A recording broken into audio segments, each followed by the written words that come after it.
वाहिगुरु जी का खालसा वाहिगुरु जी की फतेह।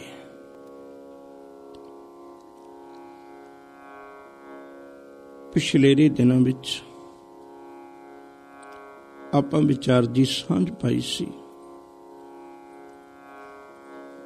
जसपत राय दा कतल होया, उस पापी नूं नरक सुधारिया। लखपत राय बुखला उठा, कानू बाण दे शंभ विच लुके सिखां दे लई उन्हें फौजां लेके घेरा पा लिया। एक पासे फौजां ने, एक पासे पहाड़ी है, उहदे उत्ते प्रबंध कीता होया। तीसरे पासे रावी है, चौथे पासे इस पापी ने आप अग ला दी जंगल नूं। गुरु के सिख जिमें किमें हो सके विचों कुछ एक निकल भी गए, पर बहुते सिखां दा इत्थे शहादतां दे जाम पीते गए। करीब इतिहास ये गल आखदा है, इक्को दिन विच 10,000 के नेड़े सिख जिहड़ा वो शहीद होया। कुछ 7,000 के नेड़े उत्थे ही शहादतां दे जाम पीते ते 3,000 पकड़ के लैके गया नखास चौंक लाहौर दे विच, इत्थे शहादतां होईयां। इस दे मगरों लखपत राय पकड़िया जांदा है, क्योंकि दोनों भरावां दा जंग हुंदा है। यहिया खान दा ते शाह नवाज दा, दोवें जकरिया खान दे पुत्र ने। ਉਹਦੇ दरम्यान ये लखपत राय यहिया खां भज जांदा है, ਉਹਨੂੰ पकड़िया जांदा है। वैसे पकड़ के जेल विचों भज जांदा है। लखपत राय नूं बुरी मौते मारिया जांदा है। ये इतिहास आपां कल रोज विचारिया सी, किवें गुरु के सिखां ने औखे वेले बेअंत उस रावी दे किनारे किनारे जदों गए, यो प्रतीत हुंदा जिवें लहू दे अथरू रो रिहा होवे इतिहास। उदों पैरां तो तुरिया नहीं जांदा, घोड़े साथ नहीं देंदे ते अपने कपड़े पाड़ पाड़ के उन्होंने अपने पैरां थले लपेट लपेट के वो जिहड़े विच छाले हो चुके सन, उबड़े हुए रेते विचों ते वो पार जांदे रहे। इत्थे तक इतिहास की लड़ी आपां कल विचारी सी। अज उस तो अगे सांझ पाउणा चाहना। हुण जदों यहिया खान दा भी प्रभाव घट गया, क्योंकि उत्ते भज गया, लखपत राय भी मारिया गया। उदों इहदा सका भरा शाह नवाज वो लाहौर दा हाकम बनदा है, ते इहदा जिहड़ा दीवान है वो दीवान कौड़ा मल बनदा है। दीवान कौड़ा मल खत्रियां विचों, ये भी भावें हिंदुआं विचों है, पर बहुत दाना सियाणा पुरख है ते सिक्खी नाल इहदा स्नेह है। इसलिए इहने लखपत राय भी नहीं पकड़ के दिता सी। इहदे वेले कुछ एक सिखां नूं सौखा साह आया ते गुरु के सिख सन जिहड़े वो अमृतसर साहिब दी पवित्र धरती उत्ते आउण लग पे। ये 1746 दे विच आना वरतिया सी। मैं एक बारी फिर बेनती करा, मार्च अते मई दे महीने तक ये जिहड़ा छोटा घल्लूघारा वरतिया सी। हुण 1746 तो बाद विच सिख एक दूजियां थावां ते विचरदे रहे। जदों कदे मौका मिले उदों अमृतसर साहिब दी पवित्र धरती उत्ते एक गल चेता रखियो, मैं सारे इतिहास विच जो कुछ तुहाडे नाल वार-वार साझा करदा आ रहा, एक वक्त भी ऐसा नहीं सी आउंदा जदों सिखां नूं वक्त मिले ते इह अपने केंद्र नाल ना जुड़ना। जदों भी वक्त मिलदा सी सिख घरां नूं उन्ने नहीं सन भजदे जिन्ने अमृतसर साहिब दी पवित्र धरती नूं जांदे सन। हुण भी इन्हां ने कोशिश कीती। 30 मार्च 1747 नूं फिर दोबारे एक सरबत खालसा रखिया गया। दिन थोड़े सौखे आ गए सन। उदों एक श्री अकाल तख्त साहिब दे सामने उस वेले एक सरबत खालसा रखिया गया। ਸਰਬੱਤ ਖਾਲਸੇ ਦੇ ਵਿੱਚ ਇਹ ਗੱਲਾਂ ਵਿਚਾਰੀਆਂ ਗਈਆਂ ਭਈ ਆਪਾਂ ਰੋਜ਼ ਦਿਹਾੜੇ ਕਾਹਨੂੰਵਾਨ ਦੇ ਜੰਗਲ ਵਿੱਚ ਸਿੱਖਾਂ ਨੂੰ ਨਾ ਭੁੰਨੀਏ, ਇਵੇਂ ਔਖਾ ਹੈ। ਦੂਜੀ ਪ੍ਰਮੁੱਖ ਵਿਚਾਰ ਇਹ ਹੋਈ, ਜਿਹੜਾ ਉੱਠਦਾ ਉਹ ਹਰਿਮੰਦਰ ਸਾਹਿਬ ਦੇ ਉੱਤੇ ਹਮਲਾ ਕਰ ਦਿੰਦਾ ਹੈ। ਜਦੋਂ ਇਹਨਾਂ ਦਾ ਵਕਤ ਮਿਲਦਾ ਹਰਿਮੰਦਰ ਸਾਹਿਬ ਦੀ ਬੇਅਦਬੀ ਕਰ ਦਿੰਦੇ ਨੇ।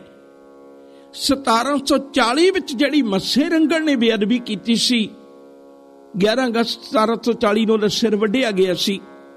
ਜਿਹੜੀ ਉਹਨੇ ਬੇਅਦਬੀ ਕੀਤੀ ਸੀ, ਸਿੱਖਾਂ ਦੇ ਹਿਰਦਿਆਂ 'ਚ ਬਹੁਤ ਰੜਕਦੀ ਸੀ।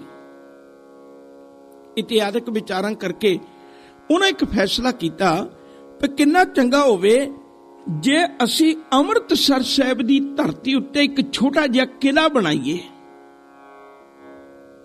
ਹਾਲਾਂਕਿ ਵਿਚਾਰਿਆਂ ਕੋਲ ਇੰਨੇ ਪੈਸੇ ਵੀ ਨਹੀਂ, ਪਰ ਫਿਰ ਵੀ ਇੱਕ ਵਿਚਾਰ ਬਣਾਈ ਵੀ ਇੱਥੇ ਇੱਕ ਕਿਲਾ ਬਣਾਈਏ, ਜਿਹੜਾ ਕਿਲਾ ਇਸ ਦੋ ਗੱਲਾਂ ਲਈ ਹੋਵੇ ਵੀ ਨੰਬਰ 1 ਤਾਂ ਕੁਝ ਇੱਕ ਸਿੱਖ ਨੇ ਜਿਹੜੇ ਉਹ ਇਸ ਕਿਲੇ ਵਿੱਚ ਸਲਾਹ ਲਈ ਰਹਿਣ, ਤੇ ਜਦੋਂ ਵੀ ਕਦੇ ਅੰਮ੍ਰਿਤਸਰ ਸਾਹਿਬ ਦੇ ਵੱਲ ਕੋਈ ਮੈਲੀ ਅੱਖ ਚੁੱਕ ਕੇ ਦੇਖਦਾ ਤੇ ਉਦੋਂ ਹੀ ਉਹ ਸਿੱਖ ਜਿਹੜੇ ਨੇ ਹਰਿਮੰਦਰ ਸਾਹਿਬ ਦੀ ਬੇਅਦਬੀ ਦਾ ਬਦਲਾ ਲੈ ਸਕਣ ਜਾਂ ਉਹਨੂੰ ਬਚਾ ਸਕਣ।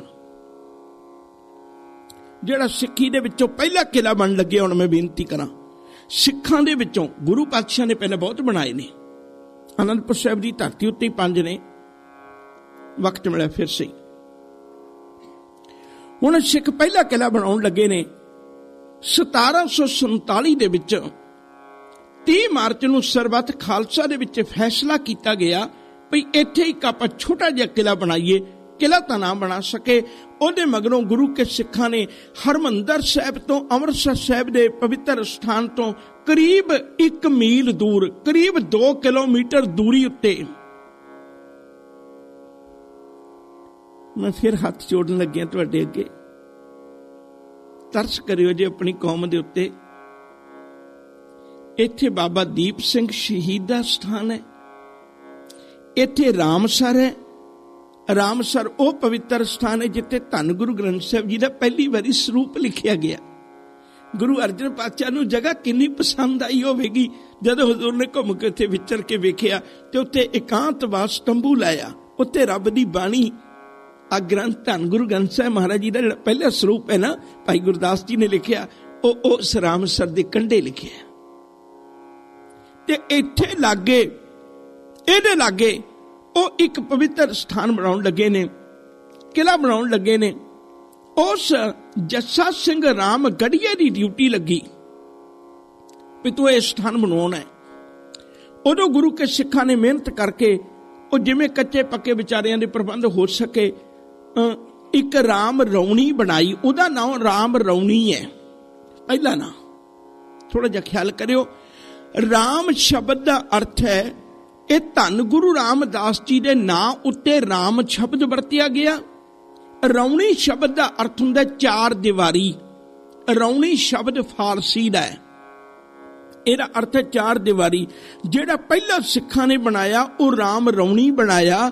ਉਹ ਚਾਰੇ ਪਾਸੇ ਇੱਕ ਕੱਚੀ ਦੀ ਕੰਧ ਬਣਾ ਕੇ ਉਹਦੇ ਵਿੱਚ 500 ਸਿੱਖਾਂ ਦੇ ਨਿਵਾਸ ਦਾ ਪ੍ਰਬੰਧ ਕੀਤਾ ਗਿਆ ਤੇ ਉਹਦੇ ਦੁਆਲੇ ਬੁਰਜੀਆਂ ਲਾਈਆਂ ਗਈਆਂ ਵੀ ਜਦੋਂ ਵੀ ਕਦੇ ਵਕਤ ਮਿਲੇ ਇੱਥੇ ਵਿੱਚ ਬੈਠ ਕੇ ਸਿੱਖ ਜ਼ਾਲਮਾਂ ਦਾ ਟਾਕਰਾ ਕਰ ਸਕਣ। ਉਸ ਰਾਮ ਰੌਣੀ ਨੂੰ ਬਦਲ ਕੇ ਰਾਮਗੜ੍ਹ ਕਿਲਾ ਬਣਾ ਦਿੱਤਾ ਗਿਆ। ਰਾਮਗੜ੍ਹ ਕਿਲੇ ਦੇ ਕਾਰਨ ਜੱਸਾ ਸਿੰਘ ਦੇ ਨਾਲ ਸ਼ਬਦ ਰਾਮਗੜੀਆ ਜੁੜ ਗਿਆ। ਰਾਮਗੜੀਆ ਕੋਈ ਕਾਸਟ ਨਹੀਂ ਹੈ, ਕੋਈ ਜਾਤ ਨਹੀਂ ਹੈ। ਕਦੇ ਵਕਤ ਮਿਲਿਆ ਮੈਂ ਕਿੰਨੀਆਂ ਕੁ ਗੱਲਾਂ ਤੁਹਾਡੇ ਨਾਲ ਸਾਂਝੀਆਂ ਕਰਾਂ। ਇਹ ਜਿਹੜੀਆਂ ਕਾਸਟਾਂ ਵੀ ਨੇ ਨਾ, ਜਿਹੜੀਆਂ ਜ਼ਾਤਾਂ ਵੀ ਨੇ, ਇਹ ਅਸਲ ਵਿੱਚ ਪਿਛੋਕੜ ਇਹਨਾਂ ਦਾ ਕੋਈ ਹੋਰ ਹੈ ਤੇ ਬਣ ਕੁਝ ਹੋਰ ਗਈਆਂ। ਬਾਬੇ ਬੁੱਢੇ ਦਾ ਜਿਹੜਾ ਗੋਤ ਉਹ ਰੰਧਾਵਾ ਹੈ, ਅਸਲ ਵਿੱਚ ਇਹਨਾਂ ਦਾ ਇੱਕ ਪਿਛੋਕੜ ਵਿੱਚ 7ਵੀਂ ਪੀੜ੍ਹੀ ਪਿੱਛੇ ਇੱਕ ਬਜ਼ੁਰਗ ਹੋਇਆ, ਉਹ ਘੁਲਿਆ ਕਰਦਾ ਸੀ, ਉਹ ਬਹੁਤ ਜ਼ਿਆਦਾ ਬਲਵਾਨ ਸੀ। ਤੇ ਉਹ ਜਦੋਂ ਉਹਨੇ ਰਣ ਵਿੱਚ ਜਾਣਾ ਤੇ ਲੋਕ ਕਹਿੰਦੇ ਸਨ ਰਣ ਧਾਵਾ, ਵੀ ਰਣ ਨੂੰ ਧਾ ਕੇ ਇਹ ਜਦੋਂ ਵੀ ਆਉਂਦਾ ਜਿੱਤ ਕੇ ਜਾਂਦਾ। ਉਦੋਂ ਰਣ ਧਾਵੇ ਤੋਂ ਬਦਲਿਆ ਹੋਇਆ ਸ਼ਬਦ ਰੰਧਾਵਾ ਬਣ ਗਿਆ। ਇਤਿਹਾਸਕ ਇਹੋ ਜਿਹੇ ਬਹੁਤ ਸ਼ਬਦ ਨੇ। ਆਲੂ ਪਿੰਡ ਦਾ ਨਾਂ ਹੈ, ਆਲੂ ਪਿੰਡ ਵਿੱਚ ਬਸਣ ਹੋਣ ਕਰਕੇ ਜੱਸਾ ਸਿੰਘ ਆਲੂ ਵਾਲੀਏ ਦਾ ਨਾਂ ਆਲੂ ਵਾਲੀਆ, ਮਤਲਬ ਆਲੂ ਪਿੰਡ ਵਾਲਾ। ਅਸਲ ਵਿੱਚ ਆਲੂ ਵਾਲੀ ਇੱਕ ਕਾਸਟ ਬਣ ਗਈ। ਇਹ ਕਾਸਟਾਂ ਨਹੀਂ ਸਨ। ਰੋ ਵਿਚਾਰ ਕਰੇ ਫਿਰ ਸਹੀ। उस गल वल केंद्रित रहिए। हुण उत्थे रामगढ़ किला बनाया गया ते रामगढ़ किले दे विच गुरु के सिख 500 उत्थे निवास करते हैं। वो जिन्ना क भी बन सके उन्होंने बना लिया।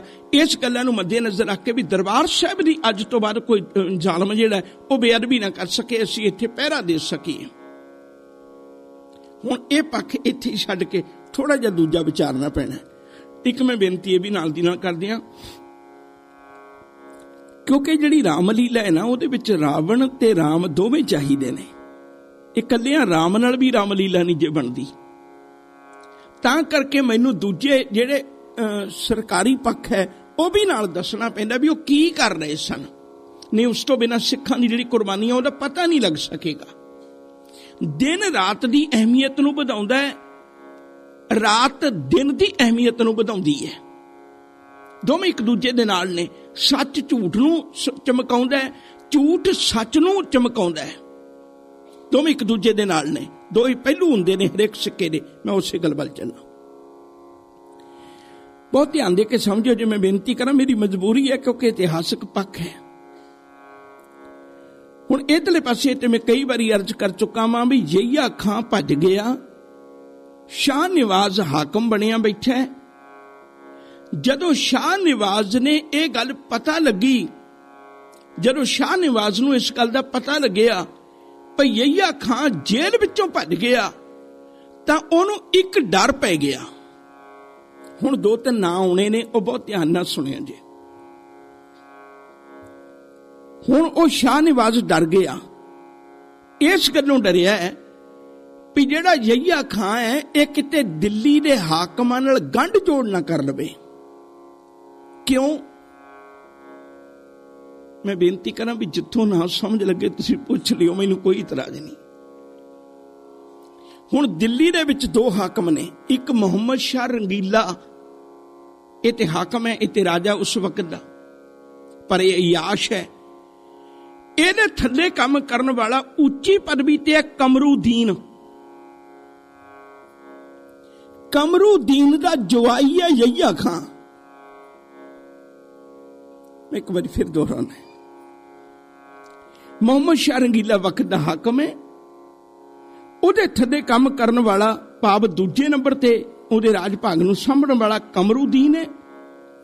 कमरूद्दीन दा जवाई है यहिया खां। ਇਹ ਉਹੀਓ ਯਹੀਆ ਖਾਂ ਜਿਹੜਾ ਸ਼ਾਹ ਨਿਵਾਜ ਦੀ ਜੇਲ੍ਹ ਵਿੱਚੋਂ ਭੱਜ ਕੇ ਗਿਆ। ਇਹ ਉਹੀਓ ਯਹੀਆ ਖਾਂ ਜਿਹੜਾ ਜ਼ਕਰੀਆ ਖਾਂ ਤੋਂ ਬਾਅਦ ਵਿੱਚ ਹਾਕਮ ਬਣਿਆ ਸੀ। ਇਹਨੇ ਕਰੀਬ 30,000 ਸਿੱਖ ਕਤਲ ਕਰਵਾਏ ਸਨ। ਇਸਦਾ ਵੱਡਾ ਪਾਪੀ ਹੈ। ਇਸ ਲਈ ਸੁਭਾਵਿਕ ਬਾਤ ਹੈ ਵੀ ਜਦੋਂ ਉਹ ਇਵੇਂ ਯਹੀਆ ਖਾਂ ਭੱਜ ਕੇ ਗਿਆ, शाह निवाज नूं फिक्र पै गया भी ये किते दिल्ली दे हाकमां नाल गंढ जोड़ करके उत्थों दी सारी फौज लैके, क्योंकि उन्हां दा जवाई है ते कमरूद्दीन मुहम्मद शाह रंगीले नाल गल करेगा। मुहम्मद शाह रंगीला सलाह करके किते फौज लैके सारे मेरे विरुद्ध ना लड़ के आ जाण। इसलिए इहने इस हालातां ते काबू पाउण वास्ते एक नवीं चाल चली। वो चाल की चली, इहने अहमद शाह अब्दाली नूं सुनेहा भेजिया। अफगानिस्तान दे विच इहने अहमद शाह अब्दाली नूं, अब्दाली ते दुरानी इक्को ही बंदे दे नां ने। दुरानी इहदा गोत है, अब्दाल तो यह आउंदा सी, तां करके इहदा नाम अब्दाली है। शाह निवाज ने अहमद शाह अब्दाली नूं सुनेहा भेजिया भी तू इत्थे धरती दे उत्ते आके, हिंदुस्तान की धरती उत्ते आके हमला कर, तेरे कोल बहुत सोहना समा है। हुण एक पल मैं रुकण लगा, फिर इत्थों हमले तो गल शुरू करनी है। अहमद शाह अब्दाली जिहड़ा वो एक गुलाम दे रूप विच नादर शाह अब्दाली कोल आया सी। नादर शाह अब्दाली इक्को बारी हिंदुस्तान ते हमलावर बन के आया। 1739 विच ਉਹਨੂੰ ਸਿੱਖਾਂ ਨੇ ਲੁੱਟਿਆ ਸੀ, ਉਹ ਵਾਪਸ ਚਲਾ ਗਿਆ। 1739 ਤੋਂ ਬਾਅਦ ਉਹ ਦੁਬਾਰੇ ਨਹੀਂ ਆਇਆ। 1747 ਵਿੱਚ ਉਹਦਾ ਕਤਲ ਹੋ ਗਿਆ ਰਾਤ ਨੂੰ। ਕਤਲ ਹੋਣ ਤੋਂ ਬਾਅਦ ਵਿੱਚ ਉਹ ਜਿਹੜਾ ਤਖਤ ਤੇ ਬੈਠਾ, ਨਾਦਰ ਸ਼ਾਹ ਅਬਦਾਲੀ ਤੋਂ ਬਾਅਦ ਵੀ ਜਿਹੜਾ ਤਖਤ ਤੇ ਬੈਠਾ, ਉਹ ਇਹ ਅਹਿਮਦ ਸ਼ਾਹ ਅਬਦਾਲੀ ਤਖਤ ਤੇ ਬੈਠ ਗਿਆ। 1747 ਵਿੱਚ ਤਖਤ ਤੇ ਬੈਠਿਆ। ਹੁਣ ਇਹਨੂੰ ਸੁਨੇਹਾ ਮਿਲ ਗਿਆ ਵੀ ਤੂੰ ਇੱਥੇ ਹਿੰਦੁਸਤਾਨ ਦੀ ਧਰਤੀ ਉੱਤੇ ਆ ਕੇ ਹਮਲਾ ਕਰ। ਇਹ ਦਸੰਬਰ ਦੇ ਮਹੀਨੇ 1747 ਵਿੱਚ, ਕਿਉਂਕਿ ਇਹ ਵੀ ਆਪਣੀਆਂ ਫੌਜਾਂ ਨੂੰ ਖੁਸ਼ ਕਰਨਾ ਚਾਹੁੰਦਾ ਸੀ ਵੀ ਮੈਂ ਇਹਨਾਂ ਨੂੰ ਇਨਾਮ ਦਿਆਂ, ਪਰ ਉਹਦੇ ਕੋਲ ਖਜ਼ਾਨਾ ਕੋਈ ਨਹੀਂ ਸੀ। ਮੈਂ ਫੌਜਾਂ ਨੂੰ ਆਰੇ ਲਾਵਾਂ ਤੇ ਉਹਦੇ ਕੋਲ ਪ੍ਰਬੰਧ ਕੋਈ ਨਹੀਂ ਸੀ। ਉਹਨੂੰ ਵੀ ਇਹ ਭਾਲ ਵਿੱਚ ਸੀ ਤੇ ਉਹ ਆ ਕੇ ਹਮਲਾ ਕਰਦਾ ਹੈ। ਦਸੰਬਰ ਦੇ ਮਹੀਨੇ 1747 ਤੋਂ ਚੱਲਦਾ ਹੈ। ਇਹ ਚੱਲਦਿਆਂ ਹੋਇਆਂ ਆਖਿਰਕਾਰ 10 ਜਨਵਰੀ 1748 ਨੂੰ ਇਹ ਲਾਹੌਰ ਆ ਗਿਆ। ਲਾਹੌਰ ਆ ਕੇ ਨੇ ਲੁੱਟੀ ਲਾਹੌਰ। ਇੱਥੇ ਹੁਣ ਲਾਹੌਰ ਦੇ 2 ਹਾਕਮ ਬਦਲਨੇ ਨੇ। ਸ਼ਾਇਦ ਹੁਣ ਤੱਕ ਤੁਹਾਨੂੰ ਪਤਾ ਹੋਣਾ ਚਾਹੀਦਾ ਵੀ ਹੁਣ ਤੱਕ ਜਿਹੜੇ ਇੱਥੇ ਹਾਕਮ ਨੇ ਨਾ, ਉਹ ਸ਼ਾਹ ਨਿਵਾਜ਼ ਅਤੇ ਦੀਵਾਨ ਕੌੜਾ ਮੱਲ, ਉਹ ਦੋਵੇਂ ਨੇ, ਪਰ ਹੁਣ ਬਦਲਨੇ ਨੇ। ਮੈਂ ਹਜੇ ਤੁਹਾਡੇ ਨਾਲ ਸਾਂਝ ਨਹੀਂ ਪਾਉਣੀ ਉਹਨਾਂ ਨਾਮਾਂ ਦੀ, ਕਿਤੇ ਖਿਲਾਰਾ ਨਾ ਪੈ ਜਾਏ। ਹੁਣ ਇੱਥੇ ਸ਼ਾਹ ਨਿਵਾਜ਼ ਹੈ ਜਿਹੜਾ, ਉਹ ਪਹਿਲਾਂ ਤਾਂ ਇਹਨੂੰ ਆਪੇ ਸੱਦਾ ਦਿੰਦਾ ਹੈ, ਫਿਰ ਉਹ ਦਿੱਲੀ ਹਾਕਮਾਂ ਤੋਂ ਡਰ ਗਿਆ ਵੀ ਕਿਤੇ ਮੇਰੇ ਨਾਲ ਬੁਰੀ ਨਾ ਕਰਨ, ਇਸ ਲਈ ਉਹ ਜਾ ਕੇ ਅੱਗੇ ਅਬਦਾਲੀ ਦੀਆਂ ਫੌਜਾਂ ਨੂੰ ਮਿਲਦਾ ਹੈ। ਤੇ ਜਦੋਂ ਅੱਗੇ ਅਬਦਾਲੀ ਦੀਆਂ ਫੌਜਾਂ ਨੂੰ ਮਿਲਦਾ ਹੈ, ਉਹ ਲੜਾਈ ਹੁੰਦੀ ਹੈ। ਉਹਦੇ ਵਿੱਚ ਸ਼ਾਹ ਨਿਵਾਜ਼ ਹੈ ਜਿਹੜਾ ਭੱਜ ਕੇ ਉਹ ਵੀ ਦਿੱਲੀ ਚਲਾ ਗਿਆ, ਲਾਹੌਰ ਖਾਲੀ ਹੋ ਗਈ।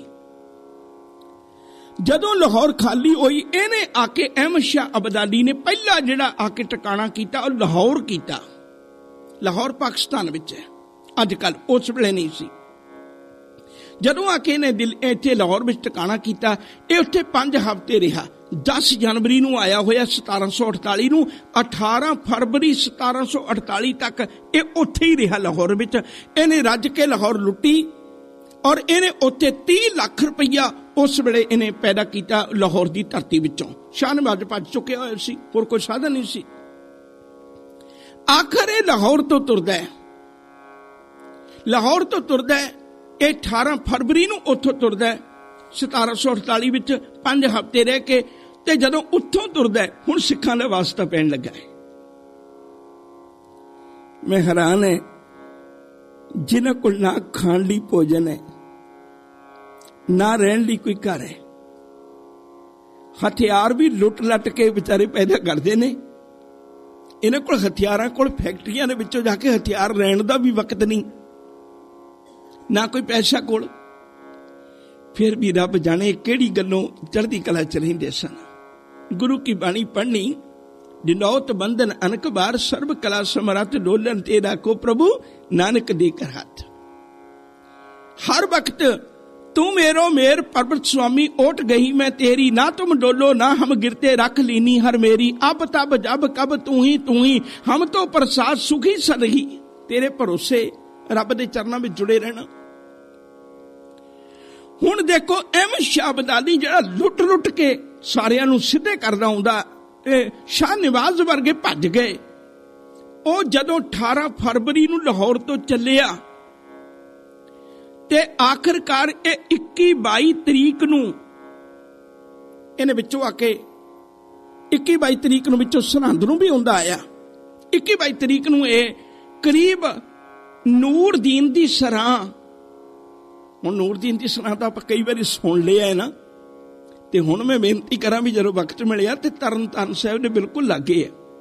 ਹੁਣ ਜਾ ਕੇ ਆਇਓ, ਬੱਚਿਆਂ ਨੂੰ ਦਿਖਾ ਕੇ ਲੈ ਕੇ ਆਇਓ। ਜਦੋਂ ਤੁਸੀਂ ਇੰਡੀਆ ਜਾਂਦੇ ਹੋ ਉੱਥੇ ਜ਼ਰੂਰ ਦਿਖਾ ਕੇ ਲੈ ਕੇ ਆਇਓ ਵੀ ਇੱਥੇ ਬੋਝਾ ਸਿੰਘ ਗਰਜਾ ਸਿੰਘ ਸ਼ਹੀਦ ਹੋਏ ਸੀ। ਇਹੋ ਨੂਰਦੀਨ ਦੀ ਸਰਾਂ ਹੈ। ਉੱਥੇ ਨੂਰਦੀਨ ਦੀ ਸਰਾਂ ਦੇ ਕੋਲ ਹਾਲਾਂਕਿ ਅਹਿਮਦ ਸ਼ਾਹ ਅਬਦਾਲੀ ਆਇਆ ਹੀ ਹੈ ਹਜੇ, ਇਹਨੂੰ ਉੱਥੇ ਗੁਰੂ ਕੇ ਸਿੱਖਾਂ ਨੇ ਰੱਜ ਕੇ ਲੁੱਟਿਆ।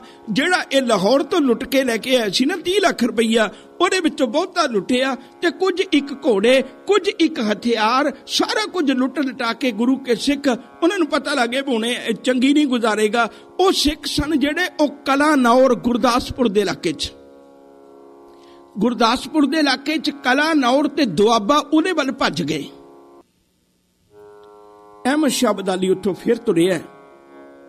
ਇਹ ਪਹਿਲਾਂ ਦੇਖ ਚੁੱਕਾ ਹੋਇਆ ਸੀ ਕਿਉਂਕਿ 1739 ਵਿੱਚ ਇਹ ਨਾਲ ਆਇਆ ਸੀ ਨਾਦਰ ਸ਼ਾਹ ਅਬਦਾਲੀ ਦੇ।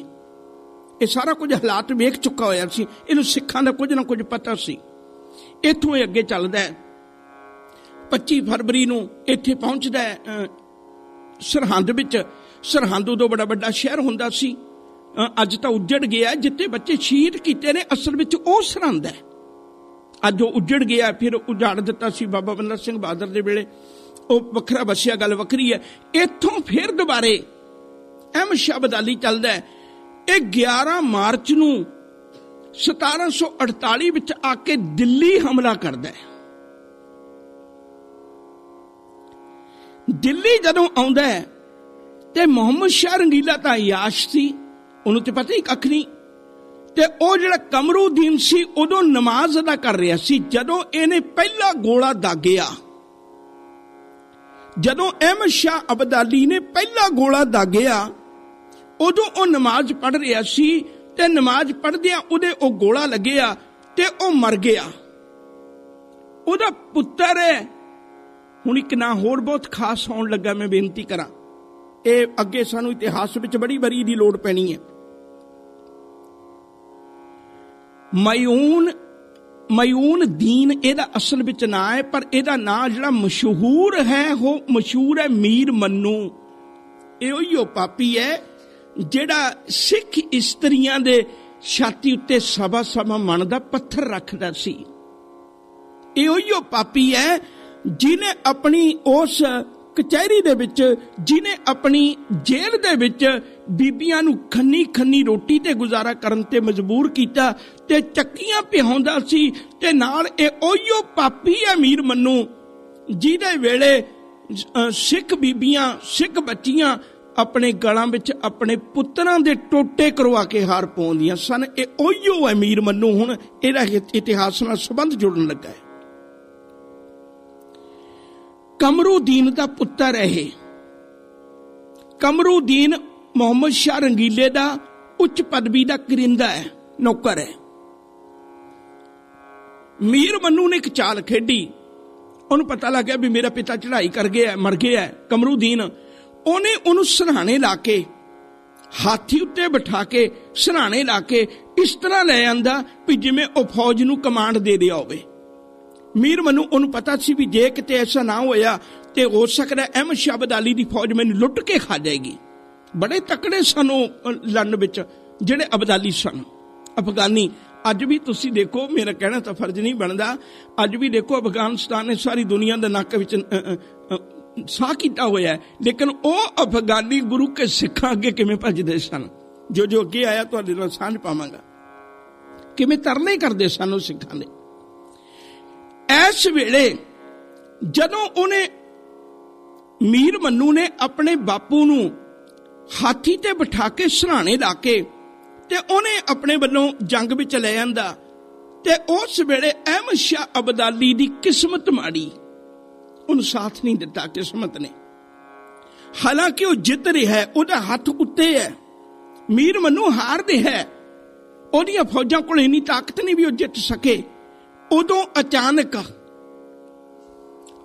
एक भाना वरतिया। भाना यह वरतिया भई उस वेले एक गोला जदों मारिया तां गोले दे कुछ शरे, गोले दे कुछ दाने ਉਹ ਇਸ अहमद शाह अब्दाली ਦੇ ਜਿਹੜੇ ਗੱਡੇ ਅਸਲੇ ਨਾਲ ਭਰੇ ਹੋਏ ਸਨ ਉਹਨਾਂ ਵਿੱਚ ਜਾ ਕੇ ਡਿੱਗ ਪਏ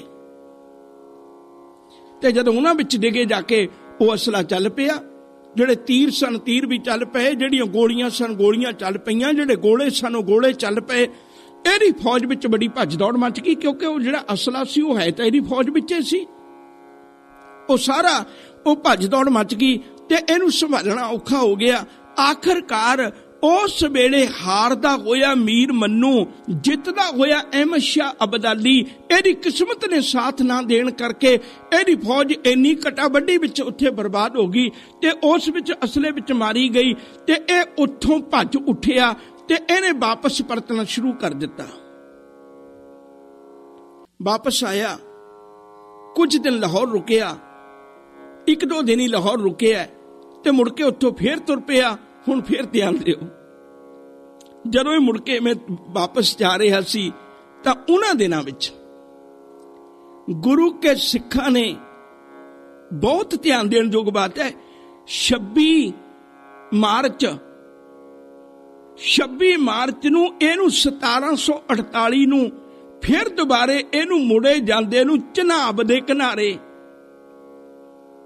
जो अगे लड़ी आएगी मैं तुहाडे नाल उदों साझ करांगा हुण चढ़त सिंह शुकर चकिया ये चढ़त सिंह महाराजा रणजीत सिंह का दादा है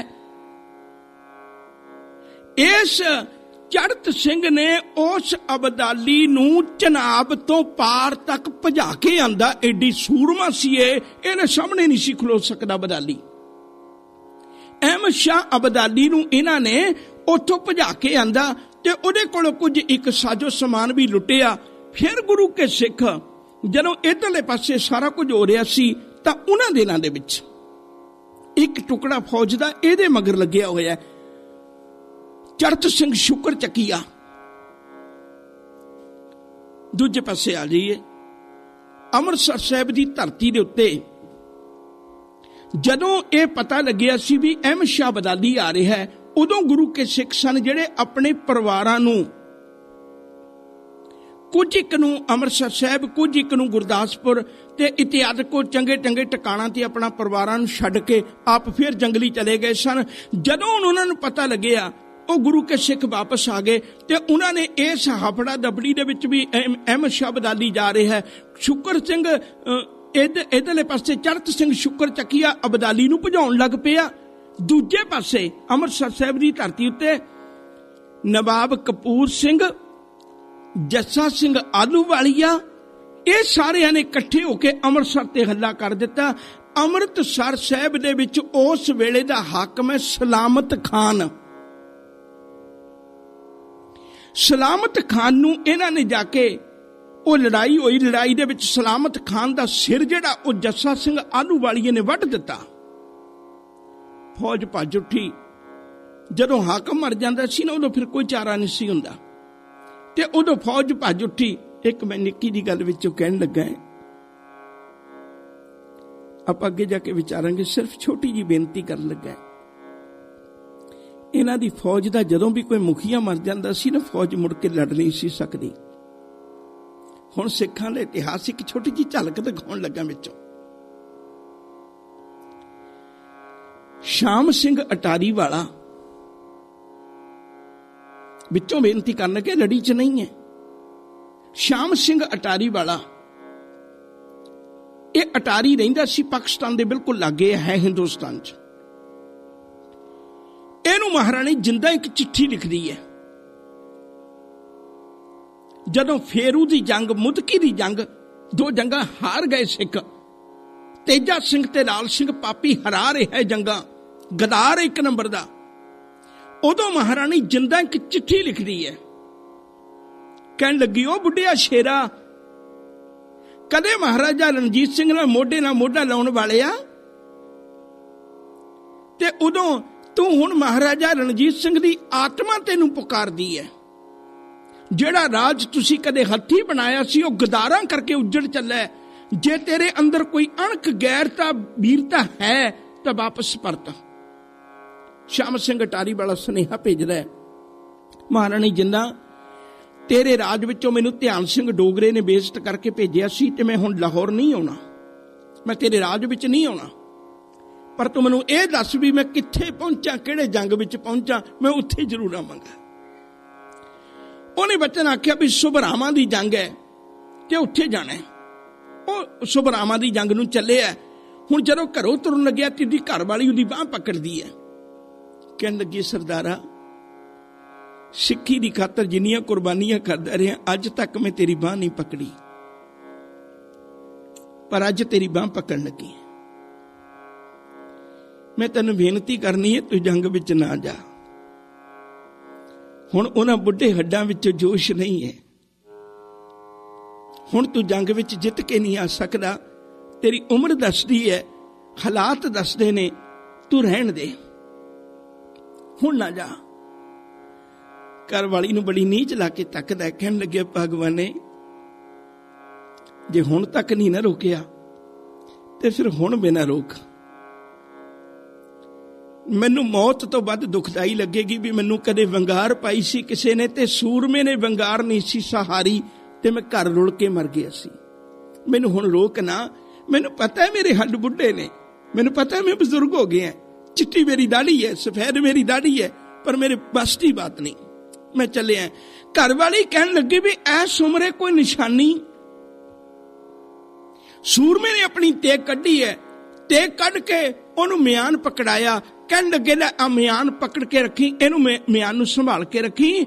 ਜੇ ਤਾਂ ਮੈਂ ਆ ਗਿਆ ਫਿਰ ਤਾਂ ਇਸ ਮਿਆਨ ਵਿੱਚ ਮੈਂ ਕਿਰਪਾਨ ਆਪੇ ਹੀ ਪਾ ਕੇ ਟੰਗ ਦਿਆਂਗਾ, ਪਰ ਜੇ ਮੈਂ ਵਾਪਸ ਨਾ ਆਇਆ ਤਾਂ ਇਹ ਮਿਆਨ ਮੇਰੀ ਔਲਾਦ ਨੂੰ ਦਿਖਾਈ ਵੀ ਤੁਹਾਡਾ ਬਾਪੂ ਆਪਣੀ ਕਿਰਪਾਨ ਜੰਗ ਦੇ ਮੈਦਾਨ ਵਿੱਚ ਛੱਡ ਆਇਆ ਤੇ ਤੁਸੀਂ ਸੂਰਮੇ ਬਣ ਕੇ ਉਹ ਕਿਰਪਾਨ ਜੰਗ ਦੇ ਮੈਦਾਨ ਚੋਂ ਲੈ ਕੇ ਆਉਣੀ ਹੈ। ਕਿਤਨਾ ਸ਼ੌਕ ਹੋਏਗਾ ਉਹਨਾਂ ਸਿੱਖਾਂ ਨੂੰ। ਆਖਿਰਕਾਰ ਸੁਬਰਾਮਾ ਦੇ ਜੰਗ ਵਿੱਚ ਗਿਆ। ਉੱਥੋਂ ਅੱਗੇ ਤੇਜਾ ਸਿੰਘ ਤੇ ਲਾਲ ਸਿੰਘ, ਉਹਨਾਂ ਨੂੰ ਪਤਾ ਸੀ ਵੀ ਇਹ ਸਮਰਪਿਤ ਸਿੱਖ ਹੈ, ਇਹ ਨਹੀਂ ਹਟੇਗਾ। ਉਹਨਾਂ ਨੇ ਅੱਗੇ ਗੁਟਕਾ ਰੱਖਿਆ। ਕਹਿਣ ਲੱਗੇ ਸਜਣਾ, ਸਰਦਾਰ ਤੇ ਗਦਾਰ ਦਾ ਸਾਨੂੰ ਸਮਝ ਨਹੀਂ ਲੱਗ ਰਹੀ, ਤੂੰ ਇਉਂ ਕਰ ਵੀ ਪਹਿਲਾਂ ਇਸ ਗੁਟਕੇ ਤੇ ਹੱਥ ਰੱਖ ਕੇ ਕਸਮ ਖਾ ਵੀ ਮੈਂ ਜੰਗ ਦੇ ਮੈਦਾਨ ਚੋਂ ਭੱਜਾਂਗਾ ਨਹੀਂ। ਸ਼ਾਮ ਸਿੰਘ ਅਟਾਰੀ ਵਾਲੇ ਨੇ ਉਸ ਵੇਲੇ ਗੁਟਕੇ ਤੇ ਹੱਥ ਰੱਖ ਕੇ ਇਹ ਬਚਨ ਆਖਿਆ ਵੀ ਮੈਂ ਗੁਰੂ ਨੂੰ ਹਾਜ਼ਰ ਨਾਜ਼ਰ ਕਹਿਣਾ, ਜਾਣ ਕੇ ਕਹਿਣਾ ਮੈਂ ਭੱਜਾਂਗਾ ਨਹੀਂ। ਉਹਨਾਂ ਨੂੰ ਪਤਾ ਲੱਗ ਗਿਆ ਵੀ ਇਹ ਹੁਣ ਮਾਰ ਦਿਆਂਗੇ, ਇਹ ਆਖਰੀ ਥੰਮ ਹੈ। ਜੱਸਾ ਖਿਮਾ ਕਰੇ ਜੇ, ਉਸ ਵੇਲੇ ਜਦੋਂ ਸ਼ਾਮ ਸਿੰਘ ਅਟਾਰੀ ਵਾਲਾ ਜੰਗ ਲੜ ਰਿਹਾ ਹੈ, ਪੂਰੇ ਜੋਬਨ ਤੇ ਜੰਗ ਲੜ ਰਿਹਾ ਹੈ, ਉਦੋਂ ਇਹਨਾਂ ਪਾਪੀਆਂ ਨੇ ਜਦੋਂ ਅਸਲਾ ਮੁੱਕਿਆ, ਉਦੋਂ ਅਸਲੇ ਦੇ ਵਿੱਚ ਇਹਨਾਂ ਨੇ ਉਹ ਸਰੋਂ ਭੇਜ ਦਿੱਤੀ, ਸਰੋਂ ਦੀਆਂ ਬੋਰੀਆਂ ਭੇਜ ਦਿੱਤੀਆਂ, ਪੁਲ ਤੋੜ ਦਿੱਤਾ। ਤੇ ਉਹ ਜਿਹੜਾ ਸ਼ਾਮ ਸਿੰਘ ਅਟਾਰੀ ਵਾਲਾ ਸੀ ਉਹ ਜੰਗ ਦੇ ਮੈਦਾਨ ਵਿੱਚ ਸ਼ਹੀਦ ਹੋ ਗਿਆ। ਮੈਂ ਗੱਲ ਨੇੜੇ ਕਰਦੀ ਹਾਂ, ਦੂਜੀ ਲੜੀ ਵੀ ਮੈਂ ਪੂਰੀ ਕਰਨੀ ਹੈ। ਜਦੋਂ ਜੰਗ ਦੇ ਮੈਦਾਨ ਵਿੱਚ ਸ਼ਹੀਦ ਹੋਇਆ, ਉਹਦੀ ਲਾਸ਼ ਦੇ ਕੋਲ ਖਲੋ ਕੇ, ਹਾਡਰਸ ਉਸ ਗੋਰੇ ਦਾ ਨਾਂ ਹੈ, ਉਹ ਕੋਲ ਖਲੋਤਾ ਹੈ, ਹੈਨਰੀ ਹਾਡਰਸ ਉਹਦੇ ਗੋਰੇ ਦਾ ਨਾਂ ਹੈ। ਕਈ ਨਾਂ ਭੁੱਲ ਵੀ ਸਕਦੇ, ਮੈਨੂੰ ਖਿਮਾ ਕਰਿਓ, ਕਈ ਵਾਰੀ ਵਿੱਚੋਂ ਕੋਈ ਗੱਲ ਚੱਲ ਪੈਂਦੀ ਹੈ। ਤੇ ਉਹਦੀ ਲਾਸ਼ ਕੋਲ ਖਲੋ ਕੇ, ਉਹਦੇ ਮ੍ਰਿਤਕ ਸਰੀਰ ਕੋਲ ਖਲੋ ਕੇ ਉਹ ਗੋਰਾ ਖਲੋਤਾ ਹੈ। ਤੇ ਉਸ ਵੇਲੇ ਉਹਦਾ ਨੌਕਰ ਜਿਹੜਾ ਨਾ, ਉਹਨੂੰ ਇੱਕ ਸ਼ਰਾਬ ਦਾ ਪਿਆਲਾ ਲੈ ਕੇ ਆਉਂਦਾ ਹੈ। ਉਹਨੂੰ ਕਹਿੰਦਾ ਵੀ ਸਜਣਾ, ਤੁਸੀਂ ਲੋਕ ਕਦੋਂ ਦੇ ਤਰਸਦੇ ਸੀ ਵੀ ਅਸੀਂ ਪੰਜਾਬ ਦੀ ਧਰਤੀ ਤੇ ਕਦਮ ਰੱਖੀਏ ਬਤੌਰੇ ਹਾਕਮ, ਰਾਜੇ ਬਣ ਕੇ, ਤੇ ਹੁਣ ਤੁਹਾਨੂੰ ਰੋਕਣ ਵਾਲਾ ਕੋਈ ਨਹੀਂ, ਤੇ ਹੁਣ ਤੁਸੀਂ ਇੱਥੋਂ ਦੇ ਰਾਜੇ ਬਣ ਗਏ ਹੋ। ਅੱਜ ਸ਼ਰਾਬ ਦਾ ਪਿਆਲਾ ਪੀ ਤੇ ਅੱਜ ਜਸ਼ਨ ਮਨਾ। ਜਦੋਂ ਨੇ ਇਸ ਹੈਨਰੀ ਦੀਆਂ ਅੱਖਾਂ ਵਿੱਚ ਦੇਖਿਆ, ਉਹਦੇ 'ਚ ਅਥਰੂ ਆਏ ਹੋਏ ਸਨ। ਉਹਨੇ ਸ਼ਰਾਬ ਦੇ ਪਿਆਲੇ ਨੂੰ ਹੱਥ ਮਾਰਿਆ, ਭਗਾ ਕੇ ਮਾਰਿਆ, ਪਰਾਂ ਕਰ ਦਿੱਤਾ। ਕਹਿਣ ਲੱਗੇ ਨਹੀਂ। ਉਹਨੇ ਜੋ ਉੱਥੇ ਬਚਨ ਬੋਲੇ, ਉਹਨੂੰ ਪੰਜਾਬੀ ਦੇ ਵਿਦਵਾਨਾਂ ਨੇ ਤਰਜਮਾ ਕੀਤਾ ਹੈ। ਸ਼ਾਮ ਸਿੰਘ ਅਟਾਰੀ ਵਾਲੇ ਦੇ ਮ੍ਰਿਤਕ ਸਰੀਰ ਕੋਲ ਖਲੋ ਕੇ ਉਹਨੇ ਸਲੂਟ ਮਾਰਿਆ। ਸਲੂਟ ਮਾਰ ਕੇ ਇੱਕ ਗੱਲ ਕਹਿਣ ਲੱਗਿਆ, ਉਹ ਸ਼ਾਮ ਸਿੰਘ ਅਟਾਰੀ ਵਾਲੇ ਆ, ਉਹ ਯੋਧਿਆ ਸਿੱਖ ਕੌਮ ਦੇ ਆ, ਤੂੰ ਹਾਰਿਆ ਨਹੀਂ, ਤੈਨੂੰ ਹਰਾਇਆ ਗਿਆ ਤੇਰਿਆਂ ਨੇ। ਤੂੰ ਹਾਰਿਆ ਨਹੀਂ, ਤੈਨੂੰ ਹਰਾਇਆ ਗਿਆ। ਕਹਿਣ ਲੱਗੇ ਮੈਂ ਜਿੱਤਿਆ ਨਹੀਂ, ਮੈਨੂੰ ਜਿਤਾਇਆ ਗਿਆ। ਅੱਜ ਮੈਨੂੰ ਜਿੱਤ ਦੀ ਖੁਸ਼ੀ ਨਹੀਂ, ਜਿੰਨਾ ਤੇਰੇ ਵਰਗੇ ਸੂਰਮੇ ਨੂੰ ਧੋਖਾ ਦੇਣ ਦਾ ਦੁੱਖ ਹੈ। ਸਿਰਫ ਇਤਨੀ ਅਰਜ਼ ਕਰ ਰਿਹਾ ਸਾਂ, ਇਤਨੇ ਸੂਰਮੇ ਸਨ ਸਿੱਖ ਕੌਮ ਦੇ ਯੋਧੇ, ਜਿਨ੍ਹਾਂ ਇੱਕ ਇੱਕ ਬੂੰਦ ਆਪਣੀ ਸਿੱਖ ਕੌਮ ਦੇ ਲੇਖੇ ਲਾਈ ਹੈ। ਉੱਥੇ ਹੀ ਗੱਲ ਲੈ ਕੇ ਚੱਲਾਂ ਜਿਹੜੀ ਬੇਨਤੀ ਕਰ ਰਿਹਾ ਸਾਂ। 26 ਮਾਰਚ 1748 ਨੂੰ ਅਹਿਮਦ ਸ਼ਾਹ ਦੁਰਾਨੀ ਨੂੰ, ਅਹਿਮਦ ਸ਼ਾਹ ਅਬਦਾਲੀ ਨੂੰ ਭਜਾ ਕੇ ਆਉਂਦਾ, ਚੜਤ ਸਿੰਘ ਝਨਾਬ ਤੋਂ ਪਾਰ ਕਰਕੇ ਆਉਂਦਾ। 3 ਦਿਨਾਂ ਦੇ ਵਿੱਚ ਹੀ ਪ੍ਰਬੰਧ ਕੀਤਾ ਜਾਂਦਾ, ਕਿਉਂਕਿ ਸਿੱਖਾਂ ਕੋਲ ਸਾਹ ਸੌਖਾ ਸੀ। ਉਸ ਵੇਲੇ 29 ਮਾਰਚ 1748 ਨੂੰ ਸ਼੍ਰੀ ਦਰਬਾਰ ਸਾਹਿਬ ਅੰਮ੍ਰਿਤਸਰ ਸਾਹਿਬ ਅਕਾਲ ਤਖਤ ਸਾਹਿਬ ਦੇ ਸਾਹਮਣੇ ਫਿਰ ਦੁਬਾਰੇ ਸਰਬੱਤ ਖਾਲਸਾ ਹੁੰਦਾ ਹੈ। ਜੇ ਤੁਸੀਂ ਨਾ ਭੁੱਲਿਓ, ਮੈਂ ਇੱਕ ਵਾਰੀ ਫਿਰ ਦੁਹਰਾ ਦਿਆਂ।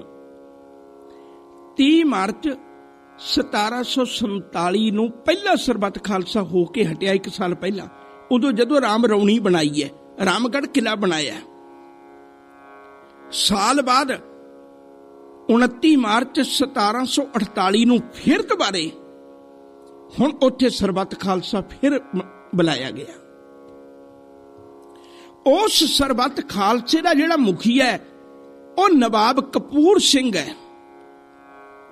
ਤੇ ਉਸ ਵੇਲੇ ਉਹਨਾਂ ਨੇ ਉਪਰਾਲਾ ਕੀਤਾ ਇੱਕ ਬੜਾ ਵੱਡਾ। ਇੱਕ ਵਾਰੀ ਮੈਂ ਥੋੜਾ ਜਿਹਾ ਪਿਛੋਕੜ ਫਿਰ ਫੋਲਣ ਲੱਗਾ, ਸਮੇਂ ਦੇ ਅਨੁਸਾਰ ਹੀ ਆਪਾਂ ਸਮਾਪਤੀ ਕਰਨੀ। दास ने तुहाडे नाल बड़ी खुल के विचार कीती सी भी एक तरना दल ते एक बुढ़ा दल पहला ये बने। फिर 1745 विच ये दोने दलों की खातर मुड़ के 30 जथे फिर बनाए 100 सिखां दे। वो सिखां दे जथे वधदे गए। हुण वो जदों हुण सरबत खालसा होण लगे है 29 मार्च 1748 नूं जिहड़ा हुण सरबत खालसा होण लगे है, हुण इहदे विच 65 जथे ने। हुण जिहड़ा खालसा सरबत खालसा होया इहदे विचों 65 जथे तोड़ के 11 मिसलां बणीਆਂ। वैसे 12 मिसलां बणीਆਂ ਜਾਂਦੀਆਂ सन, पर 12वीं मिसल नूं तां नहीं विद्वान मनदे क्योंकि इस मिसल का नाम सी फुलकिया मिसल। बाकी मैं तुहाडे नाल गल कल करनी है क्योंकि अज सारियां मिसलां दी गल कर नहीं सकांगा। इन्हां विच जिहड़ी फुलकिया मिसल है उहनूं विद्वान तां नहीं मनदे क्योंकि यह महाराजा आला सिंह दे नाल है। उदों इस इलाके का नाम हुंदा सी पट्टी ते इत्थे राज करन वाले दा नाम सी आला सिंह ते ए आला सिंह दी पट्टी मुड़ के पटियाला बन गया। शब्द ये पटियाला उत्थों बनिया। आला सिंह दी पट्टी मुड़ के पटियाला बनिया। पर यह सिखां दे नाल पैसे पूसे की मदद तो करदा सी, पर सिखां दे किसी जंग विच इहने हिस्सा नहीं लिया। जदों कदे हिस्सा लैंदा सी ये गोरियां नाल हिस्सा लैंदा सी जां दुरानियां नाल हिस्सा लैंदा सी। उन्हां नाल हिस्सा ते लैंदा रहा, उन्हां दी फौजां दे नाल रल के सिक्खी दी जदों मदद करदा रहा, पैसे पक्खों मदद करदा रहा, सिखां नूं पनाह दिंदा रहा, पर सिखां दे किसी जंग विच नहीं आया। इसलिए इहनूं 12वीं मिसल जिहड़ी है ना वो विद्वान कबूल नहीं करते। इस वेले जस्सा सिंह आलूवालिया वो महान योद्धा है। वो इस वेले सरबत खालसे दा इस दल खालसे दा मुखिया है। एक पल मैं तुहाडा थोड़ा जिहा होर लवां। जस्सा सिंह आलूवालिया नूं भी तवारीख है ना जिहड़ी सिख इतिहास है नमस्कार करदा है। महान योद्धा होया। ये लाहौर दे विच बदर सिंह इहदे पिता दा नाम, लाहौर दे नेड़े इहदा जन्म होया। 1718 विच जम्मिया, 1783 विच मर ये चढ़ाई करदा है। अगे जाके तुहाडे नाल इतिहास साझा करां। आ जिहड़े दिल्ली दे अज नां रखे होए ने ना 30 हज़ारी जिथे अदालत है ते मोरी गेट, ये सारे जस्सा सिंह दी कुर्बानियां मैं अगे जाके तुहाडे नाल साझीआं करनियां ने। ਇਹ ਜਿਹੜੇ ਦਿੱਲੀ ਦੇ ਨਾਂ ਬਦਲੇ ਹੋਏ ਨੇ ਨਾ ਸਿੱਖਾਂ ਦੀਆਂ ਕੁਰਬਾਨੀਆਂ ਤੇ ਬਦਲੇ ਹੋਏ ਨੇ। 30 ਹਜ਼ਾਰੀ ਫੌਜ ਇਹ ਜੱਸਾ ਸਿੰਘ ਹੋਰਾਂ ਦੀਆਂ ਕੁਰਬਾਨੀਆਂ ਨੇ। ਅੱਗੇ ਜਾ ਕੇ ਸਾਂਝ ਕਰਾਂਗਾ। ਹੁਣ ਤੇ ਸਿਰਫ ਇੰਨੀ ਕੁ ਗੱਲ ਕਰਨੀ ਚਾਹੁੰਦਾ। 1718 ਵਿੱਚ ਇਹਦਾ ਜਨਮ ਹੋਇਆ। ਰੱਬ ਦਾ ਸਬਬ ਬਣਿਆ ਵੀ 7 ਕੁ ਸਾਲਾਂ ਦੀ ਉਮਰ ਸੀ, ਪਿਤਾ ਚੜ੍ਹਾਈ ਕਰ ਗਿਆ। ਮਾਂ ਨੇ ਘਰ ਵਿੱਚ ਗਰੀਬੀ ਸੀ। ਸਿੱਖੀ ਅਸਲ 'ਚ ਗਰੀਬੀ ਦੇ ਪੰਗੂੜੇ 'ਚ ਪਲੀ ਹੈ। ਘਰ 'ਚ ਗਰੀਬੀ ਸੀ ਤੇ ਬੱਚਾ ਮੇਰਾ ਸਿੱਖ ਰਹਿ ਸਕੇ इसलिए मां दर बदर इनू लैके भटकती रही। कुछ समा माता जी कोल भी गए, माता सुंदर कौर जी दे कोल। ओ दिल्ली निवासी उन्हां दे कोल उत्थे दिल्ली लैके गए। माता जी ने अपने कोल कुछ रखिया, उत्थे फारसी सिखाई, कुछ एक उर्दू सिखाया ते इहदे माता जी ने कुछ एक दातां भी दित्तियां, एक किरपान दित्ती, एक गुटका दिता इत्यादि। ते इहनूं बचन होया भी तू किसे सिखां दे जथे विच जाके शामिल कर दे अपने बच्चे नूं।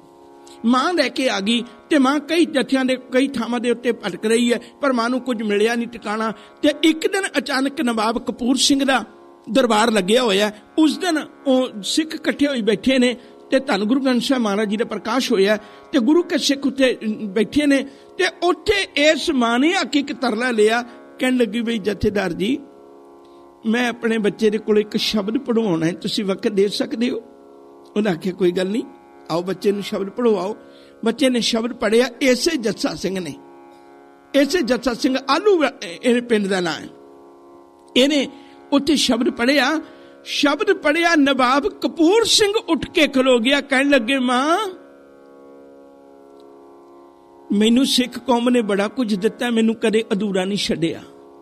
मैनू नवाबी तक दे दिती, मैनू बड़ा कुछ दिता सिखां ने, मैनू कदे झोली नहीं अड्डनी पई। पर मां अज मैं तेरे अगे झोली अड्डना, आ जेड़ा तेरा बच्चा है ना, तू मैनू जथे विच दे दे। इन्ना प्यारा कीर्तन करदा, तोतली जी जबान विच मेरा जी करदा मैनू अपना पुत्त बना के पाला। मां दी अखां विच अथरू आ गए। नवाब कपूर सिंह ने मोढे ते हथ रखिया, कहन लगे मां जेड़े सिख कुर्बानियां देंदे ने, वो भी तां किसे मावां दे पुत्त ने, तू अखां च अथरू भर आई। वो कहन लगी नहीं, मैं इसलिए अखां च अथरू नहीं भरे भी मेरा पुत्त तुहाडे जथे चलाण लगा है, मैं ते इसलिए अखां च अथरू भर के आई। धन गुरु रामदास, मैं अपने पुत्तर नूं दर दर ते लई फिरदी सां ते आस रखदी सां किसे चंगे जथे विच भर्ती करवा दियां, तू आप ही भर्ती कर लिया। मैं इसलिए शुक्रगुजार है, मैनू कुछ कहना भी नहीं पिया। सिर्फ 1 मिनट के विच मैं समाप्ति करनी, गल अगली करदे हां। ਇਹ जस्सा सिंह आलूवालिया कुछ उर्दू मिक्स करके बोलता सी, हमको तुमको इहदी आदत पैगी। गुरु के सिखा ने मखौल करना शुरू कर दिता, इनू जस्सा सिंह ना कहा करन, इनू हमको तुमको कहा करना। श्रोमणी कमेटी ने किताब छापी है, बड़ी प्यारी, प्रमुख शख्सियत उहदे विच जिक्र है, बड़ा प्यारा। ये आके नवाब कपूर सिंह दे कोल रोण लग पिया, कहन लगे मैं तेरे जथे विच नहीं रहना, लोग सिख मैनू हमको तुमको कह के मखौल करदे ने। नवाब कपूर सिंह ने इन्हू गोडे ते बिठा लिया, बड़ा प्यार किया, कहन लगे पुत्त मैं तेनू एक गल कहनी चाहना है, इन्हां सिखां दी सेवा छड्ड के ना जाई। ओ मैं इन्हां दे घोड़ियां दी लिद चुकदा सी, ओ मैनू नवाब बना दिता ते तू इन्हां दे घोड़ियां नू चने पाउणा, तैनू पता नहीं की सिखां दी सेवा विचों लभ जाएगा, तू छड्ड के ना जाई। ते ओ जस्सा सिंह ने गल पल्ले बन ली ते अज जिहड़ा वक्त आया ओनू जस्सा सिंह आलूवालिए नू सारी कौम दा जथेदार बनाया होया है ते सुल्तान उल कौम दा दर्जा दिता गया, ओनू समुची कौम दा जथेदार बनाया गया। जस्सा सिंह आलूवालिए दी गल कोई नहीं सी मोड़दा। अगली विचार मिसलां दा इतिहास वो कल रोज आपां साझा करांगे। भुल्ला चुका नहीं खिमा, प्यार नाल आखो वाहिगुरू जी का खालसा वाहिगुरू जी की फतेह। बोले सो निहाल, श्री अकाल।